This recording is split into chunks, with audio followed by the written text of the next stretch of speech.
la légitimité des réclamations. Oui, je crois que c'est un débat technique, non pas que vous ne puissiez pas comprendre la technique, qui prendrait beaucoup de temps à expliquer ici. Me poser la question de cette manière demanderait que j'aille aux origines. Non pas jusqu'en 1884, on peut simplement prendre le fait très rapidement qu'en 1884, il y a un État qui est né qui s'appelle le Cameroun avec K et qui est à presque 800 000 km². Nous n'en avons plus que 475 000 km. Ça me prendrait beaucoup de temps d'expliquer pourquoi nous n'avons que 475 000. Et c'était de 1884 jusqu'en 1916 sous le protectorat allemand. Et lorsque l'Allemagne perd la guerre en Europe, c'est pour cela que j'ai toujours dit le Cameroun a perdu la guerre avec l'Allemagne. Parce que lorsque l'Allemagne perd la guerre en Europe, il y a un condominium franco-britannique qui s'installe sur le Cameroun. De 1916 jusqu'en 1922, c'est un condominium qui n'est pas encore régi par des textes internationaux. C'est les deux puissances victorieuses de la guerre qui se mettent ensemble pour dire, bon, toi tu prends les 2 tiers, moi je prends les 1 tiers. C'est comme ça. Seulement nous commençons à partir de ce moment-là à perdre notre territoire. C'est là que le Cameroun va voir sa superficie se rétrécir. Parce que le premier réflexe des puissances coloniales, en particulier de la France, c'est d'enlever du Cameroun, d'amputer le Cameroun de toutes les concessions territoriales faites en Allemagne en 1911, lors du coup d'Agadir en Afrique du Nord. C'est pour cela que vous voyez que le Cameroun était vraiment comme une femme bien enceinte. Voilà. Mais on a diminué la longueur. Donc c'était des jumeaux. Maintenant c'est resté un seul enfant. Dans le bec du canard allait jusqu'au Logone, jusqu'au Chari, pardon, jusqu'au Chari. On l'a ramené au Logone. Le nord du Gabon était au Cameroun. Et une partie du Congo-Brazzaville était au Cameroun. Donc tout le ventre de la Centrafrique était au Cameroun. Donc voilà comment nous perdons donc ces concessions territoriales. Et à partir de là, les deux parties du territoire évoluent séparément, mais sous le même régime international. Le mandat de 1922 à 1945, puis la tutelle de 1945 à 1960. Et en 1960, le Cameroun francophone, comme on dit le Cameroun oriental, accède à l'indépendance le 1er janvier, mais sans la partie anglophone. Parce que dès lors qu'il y avait deux puissances administrantes, chacune de ces puissances avait l'obligation internationale, parce que nous n'avons jamais été une colonie, je tiens à le souligner de mille traits, avait l'obligation devant les Nations Unies de conduire le territoire sous tutelle à l'émancipation totale, c'est-à-dire à la souveraineté internationale. Donc, les Français le font sous la pression des nationalistes. Créé en 1948, l'UPC va être contraint à la clandestinité à partir de 1955 et de là lance la guerre de libération. Le combat va être féroce et inégal parce que les troupes françaises rentrant d'Indochine ont perdu la guerre là-bas et n'ont qu'un seul désir en tête, prendre leur revanche sur les révoltés coloniaux des nations nègres. Donc, à partir de là, ça va accélérer l'indépendance. Parce qu'il faut comprendre pourquoi nous sommes les 1er janvier 1960. Le Cameroun, c'est le premier pays à accéder à l'indépendance, en dehors donc de la Guinée et du Ghana, quelque chose comme ça. Donc, République du Cameroun, Constitution du 4 mars. Et puis, la partie anglophone va faire, il va y avoir deux référendums, ou deux référendums comme vous voulez. On fait en quelque sorte un premier test. On voit que en réalité, la partie septentrionale, comme la partie, ce qu'on appelait le Northern Cameroon, le Southern Cameroon, sont prêts à rejoindre le Cameroun. On refait le référendum. Et la partie septentrionale va voter pour le rattachement au Nigeria et la partie sud va voter pour le rattachement au Cameroun. Je rappelle la question qui est posée en 1961. C'est: voulez-vous accéder à l'indépendance en vous rattachant au Nigeria ou en vous rattachant au Cameroun? Parce que si nous voulons faire un débat authentique, il faut dire les choses, les faits historiques tels qu'elles sont posées. C'est dans les documents des Nations Unies. Voulez-vous accéder à l'indépendance en vous rattachant? C'est-à-dire que l'indépendance, ce n'est pas je suis indépendant, après je décide. L'indépendance s'acquiert à travers le choix du rattachement.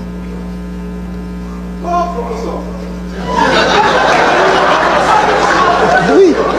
Et donc, le Southern Cameroon, sous d'ailleurs la conduite du KNDP,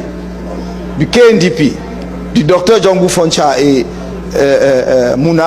Augustin Ngomjua, par opposition, n'est-ce pas, au docteur Ndele, qui votait pour le rattachement au Nigeria, vote pour le rattachement au Cameroun.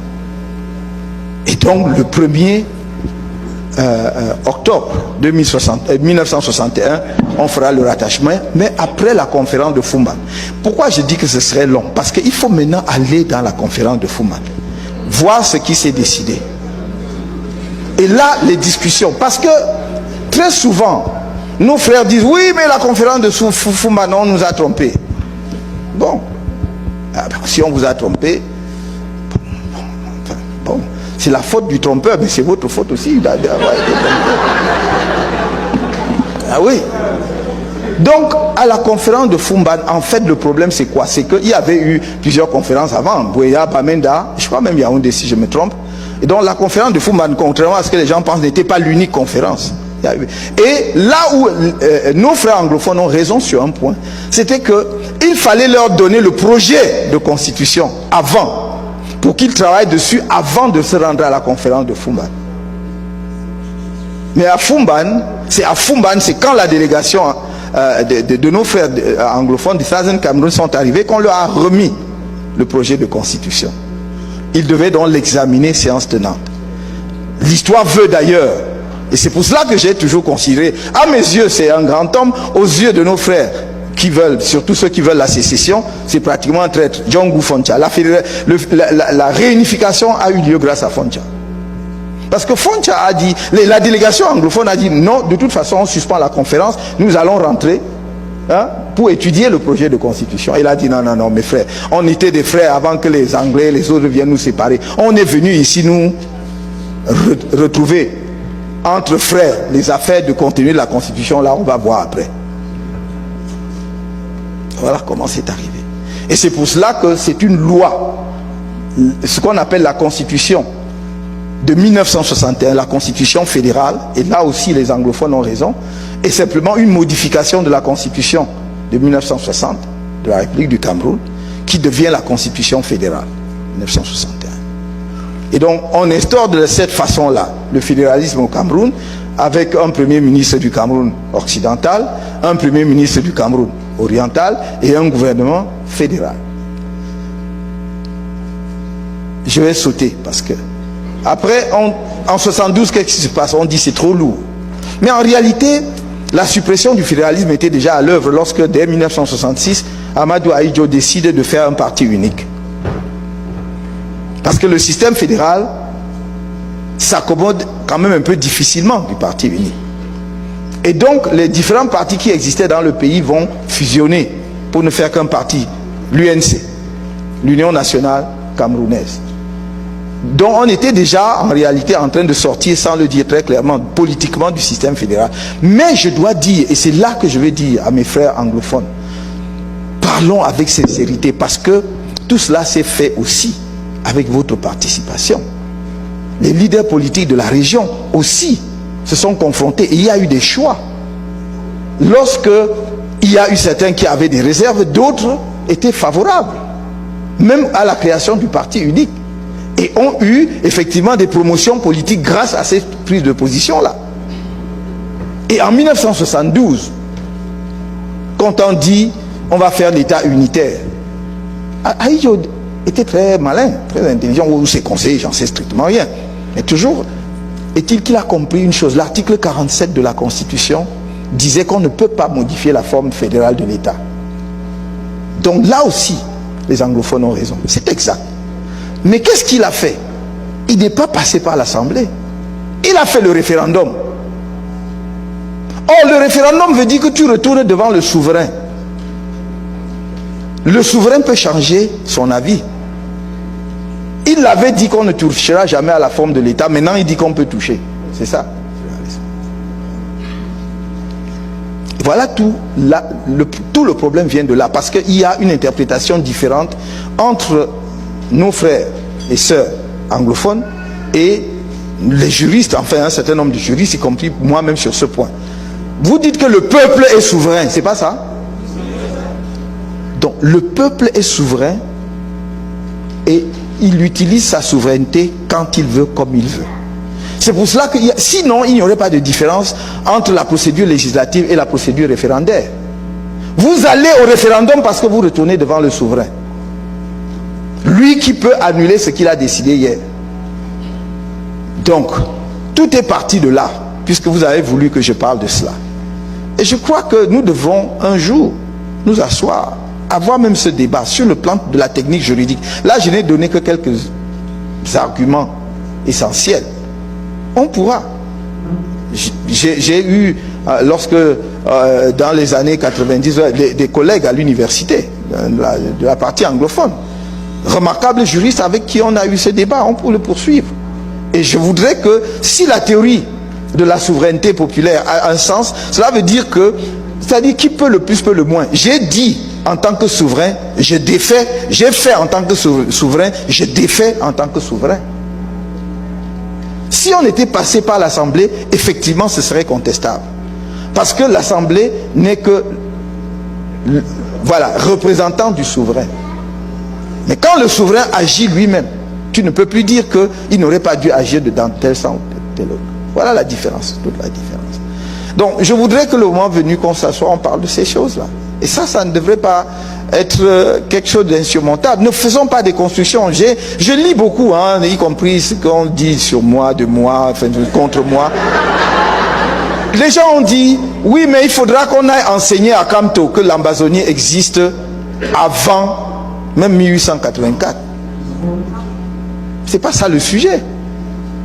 Ça peut exister, ça peut avoir existé depuis le Moyen-Âge, ça ne change rien à l'affaire. C'est simplement qu'à partir d'un moment de l'histoire, il s'est constitué un État que l'on a appelé le Cameroun, qui englobait donc tout cela.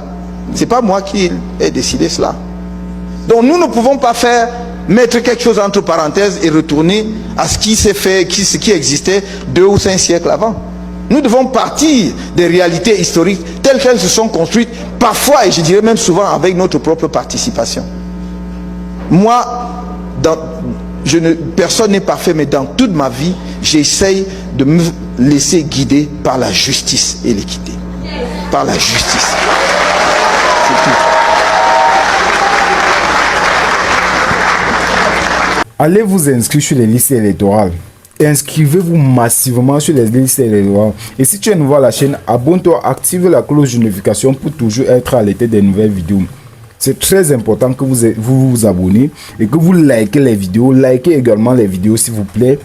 Partagez et laissez un commentaire pour encourager. Parce que ce n'est pas facile. Nous sommes dans une période où c'est très compliqué. Et nous sommes aussi dans un pays où c'est aussi très compliqué. Donc laissez un commentaire, même si c'est pour m'insulter, moi je n'ai pas de problème. Critiquez en commentaire, dites-moi ce que je dois changer, dites-moi ce que je dois faire pour peut-être améliorer, dites-moi en commentaire. Merci.